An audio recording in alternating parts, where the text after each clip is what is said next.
होगा प्रभाव मंगल का, सावधान हो जाइए आप सभी।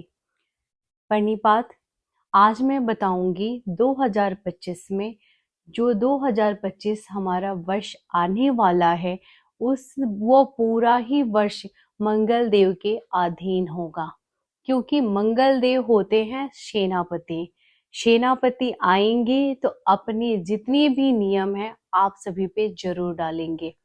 जैसे कि हमारा पिछला साल 2025-24 था, वह शनि देव से प्रभावित था। जितनी भी प्रॉब्लम, समस्याएं या बहुत सारे लोग परेशान रहे हैं, कहीं घुटनों में दर्द, कहीं और कहीं पे दर्द, लोग हड्डियों के दर्द से परेशान रहे हैं, वह सब शनि देव के कारण ही रहा है। यानी कि 2024 में जैसा आपका कर्म रहा होगा, जैसी आपकी राशि रही होगी, जैसे आपके जिस जगह पे शनि देव का गोचर होगा या आपके लगन कुंडली में होंगे, उसके प्रभाव से आप प्रभावित थे। उसी तरीके से 2025 आपका होगा मंगल देव के अधीन। यह सिर्फ ना कि आप ही सभी के लिए, यह पूरे विश्व के लिए यह वर्ष मंगल देव के अधीन होने वाला है। तो क्या क्या इसका प्रभाव होगा? इस वर्ष आपको देखने को मिलेगा कि प्रॉपर्टी का जो रेट है वो हाई होगा।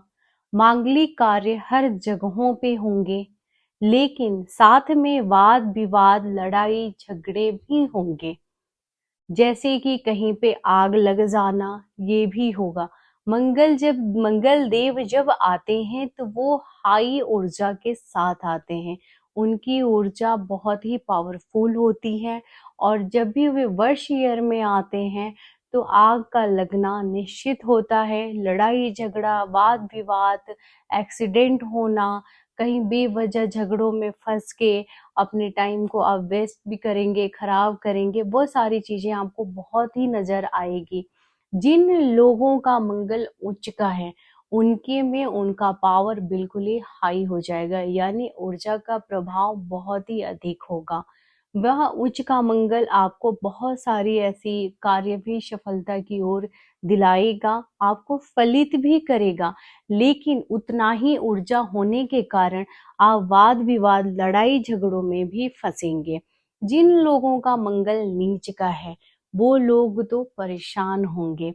अगर वह गोचर कुंडली में अगर मंगल गोचर करते हैं, ऐसी चीजें होती हैं, तब तो आप उसी तरीके से जितने दिन के लिए गोचर होगा, जितने दिनों के लिए गोचर कुंडली में कर्क लगन में, कर्क राशि में अगर मंगल का गोचर होता है, 45 डेज गोचर होने के बाद आप सभी को बचना पड़ेगा।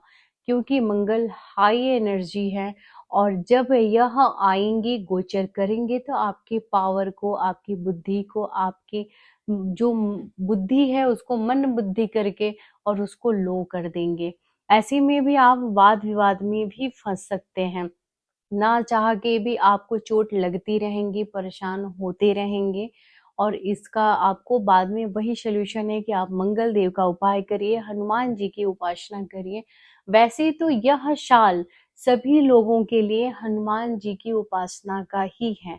अगर कोई भी चोट लगता है, वाद विवाद में आप फंसते हैं, तो जरूर आपको हनुमान जी की शरण पकड़नी चाहिए। यह वर्ष मंगल का ही है। इस वर्ष में आप देखेंगे कि लोगों के ऊपर लोन भी उतना ही चढ़ बढ़ के रहेगा। लेन देन में बहुत दिक्कत होगी। अगर आप कर्जदार हैं, किसी का कर्जा भरना चाहते हैं, तो आप मंगलवार के दिन से ही अपना कर्जा थोड़ा थोड़ा करके उतारना शुरू कर दीजिएगा। इसका बड़ा ही शुभ फल मिलता है। ऐसे में कर्जा बहुत जल्दी उतर जाता है। लोन लेने से बचिएगा। चाहे मंगल उच्च का हो, नीच का हो, आपको लोन, गवर्नमेंट से रिलेटेड कोई भी आपका कार्य अगर करना है तो इस वर्ष आपका कार्य निश्चित होगा। जमीन से संबंधित कोई भी आपका कार्य रुका हुआ है तो इस वर्ष आपका कार्य वो भी सिद्ध होगा। लेकिन अगर कहीं पे भी वाद विवाद हो, आप वहां से हटिए, झगड़े से बचाने की कोशिश करें। जैसे कि आप सभी को पता है कि 15 दिसंबर तक खरवास लग जाता है, जैसे कि हम उसे खर दिन कहते हैं। उस दिन ना कोई अनुष्ठान होता है और पूजा तो होता रहता है, सारे कार्य होते रहते हैं, लेकिन कोई हम नया वस्तु नहीं खरीदते हैं, नई चीजें नहीं खरीदते हैं अपने घर के लिए, और साथ में कोई अनुष्ठान नहीं करवाते, जैसे मंगल दोष का पूजा हो, महामृत्युंजय जप, ऐसी कोई भी अनुष्ठान हो नहीं होती है, शादी विवाह का कार्य नहीं होता है। जैसे ही आपकी लोहरी जाती है उसके बाद से आपकी मकर संक्रांति आती है, और इस वर्ष जो 2025 में मकर संक्रांति मंगलवार के दिन पड़ रही है। इस दिन आपको मंगल देव का यानी हनुमान जी की उपासना करनी है। आपको, अगर आप फास्ट रखना चाहते हैं तो फास्ट रख सकते हैं, नहीं रखना चाहते हैं आपकी मर्जी। लेकिन इस दिन आप सभी को इमरती, आपने सुना होगा जलेबी के जैसा ही होता है इमरती, वह हनुमान जी को भोग लगा के आनी है। साथ में उनको तुलसी का जो 108 माला आता है वह अर्पित करके आनी है, और सरसों के या चमेली के तेल में आपको वहां पे दीपक प्रज्वलित करके आनी है। साथ में अगर आप दो पान, मीठा पान अगर आप लगवा के लेके जाके अर्पित करें तो भी आपके सारे कार्य या यह वर्ष जो 2025 है आपके शुभ शुभ बीतेंगे। बीच बीच में जैसे ही 6 महीने के बाद आप हर 3 मंगलवार के ये उपाय रिपीट कर सकते हैं और उसका लाभ ले सकते हैं। तो सावधान हो जाइए, यह 2025 है सेनापति। इसके बाद आएंगे सेनापति के राजा।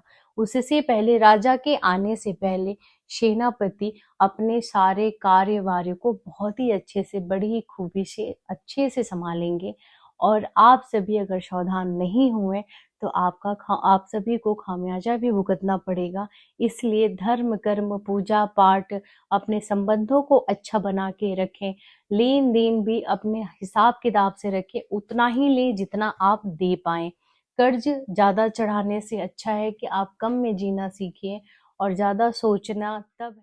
आप मंगलवार के दिन, मकर संक्रांति के दिन, आप हनुमान जी को चोला भी चढ़ा सकते हैं।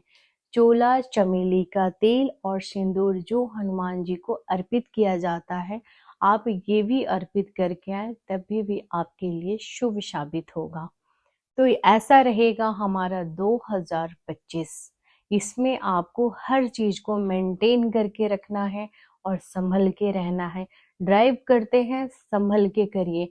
बहुत सारे लोगों को अपनी कुंडलियों के बारे में पता नहीं होता। कई लोगों को तो अपने डेट ऑफ बर्थ भी याद नहीं है, उन्हें पता भी नहीं है कि उनका मंगल किस स्थान पे, किस जगह पे मंगल की महादशा चल रही है, अंतरदशा चल रही है, क्या चल रहा है, कुछ भी उन्हें पता नहीं होता। वैसे लोग सावधान होके रहें तो बहुत ही बढ़िया है। धन्यवाद।